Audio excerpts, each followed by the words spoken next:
જય માતાજી, સ્વાગત છે તમારું અમારી નૈના પટેલ્સ રેસીપીમાં। તો આપણે આજે બનાવશું ચીઝ પનીર ગોટાળા। તો ચાલો બનાવવાનું શરૂ કરીએ। અહીંયા આપણે એક પેન લીધી છે। હવે આમાં 4 થી 5 ચમચી જેટલું તેલ એડ કરી દઈએ અને 2 ચમચી જેટલું મેં ઘરનું બટર લીધું છે। હવે તેલ અને બટર આ સરસ આ રીતે મેલ્ટ થઈ જાય એટલે આપણે એમાં 1 ચમચી જેટલું જીરું એડ કરશું અને 1 ચમચી જેટલી કસૂરી મેથી છે તેને એડ કરી દઈએ અને તેને આ રીતે સરસ મિક્સ કરી લઈએ। હવે અહીંયા મેં ડુંગળી, મરચું, લસણ અને આદુને આ રીતે ક્રશ કરી લીધું છે તેને એડ કરી દઈએ અને તેલમાં તેને થોડી વાર આપણે સાતળી લઈએ જેથી તેનો કાચો સ્વાદ હોય એ બધો નીકળી જશે અને શાકમાં પણ તેનો સારો એવો ટેસ્ટ આવશે। અને આ શાક આપણે ઘરના રહેલા બેઝિક મસાલાથી જ બનાવશું તો પણ બહાર મળે ને તેવું જ સરસ ટેસ્ટી થશે।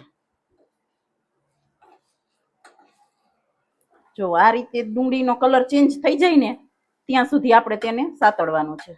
જો આ રીતે કલર ચેન્જ થઈ ગયો હોય મેં એક ટમેટાને આ રીતે ખમણીની મદદથી ખમણી લીધું છે તેને એડ કરી દઈએ। જો અહીંયા તમે ટમેટાને પીસ કરીને એડ કરતા હોય તો તમારે આને ઢાંકીને પકવવાનું રહેશે, નહીતર તમારે આને ખુલ્લું જ પકવવાનું છે।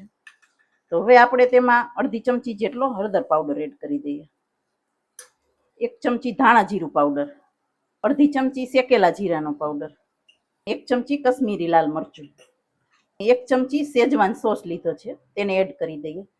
શેજવાન સોસ તમારા ટેસ્ટ પ્રમાણે તમે એડ કરી શકો છો અને એડ તો જરૂરથી કરજો, તેનો સ્વાદ સરસ આવે છે। તો હવે આને સરસ રીતે મિક્સ કરી દઈએ।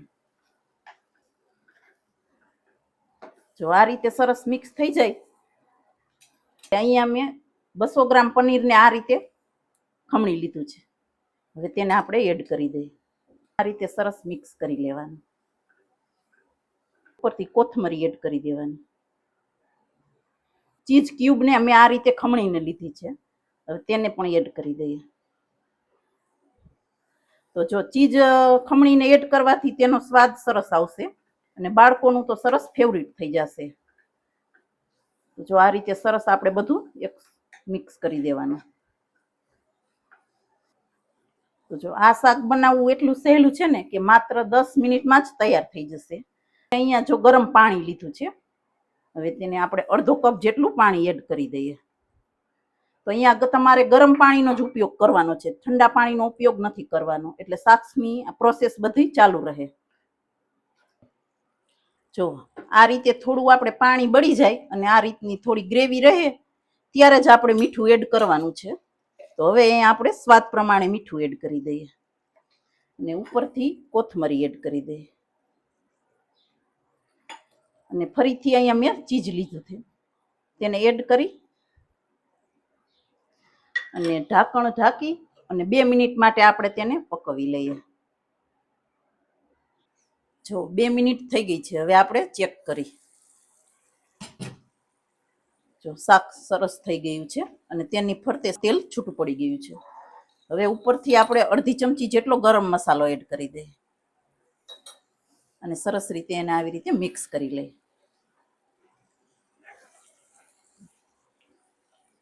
જો તો તૈયાર છે આપણું ચીઝ પનીર ગોટાળા। તો આ શાક બનાવવામાં માત્ર આપણે 10 મિનિટનો જ સમય લાગ્યો છે અને બનીને પણ ફટાફટ રેડી થઈ ગયું છે ને આપણે ઘરમાં રહેલા મસાલામાંથી જ બનાવેલું છે તો પણ એટલું ટેસ્ટી સરસ બન્યું છે। તો જુઓ છે ને સરસ એવું ટેસ્ટી, અને જોતા જ મોઢામાં પાણી આવી જશે।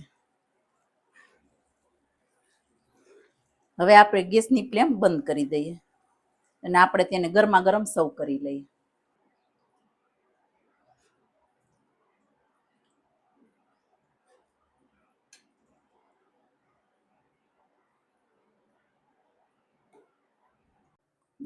જો હવે અહીંયા મેં એક આ પેન લીધી છે, તેમાં 1 ચમચી જેટલું આપણે બટર એડ કરી દઈએ। આ રીતે સરસ સ્પ્રેડ કરી દઈએ। હવે 1 ચમચા જેટલું આપણે આ શાકને એડ કરી દઈએ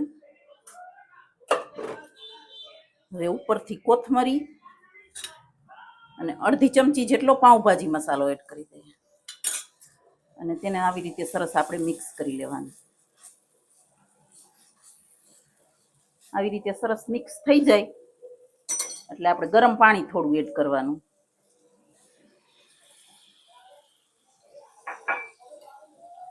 અને ફરીથી આ રીતે એને સરસ મિક્સ કરી દેવાનું. બે સરસ થઈ જાય ને એટલે હવે આપણે ઉપર બ્રેડને રાખી દેવાની આવી રીતે બે બાજુથી આ રીતે મસાલાવાળી કરી દેવાની આપણે.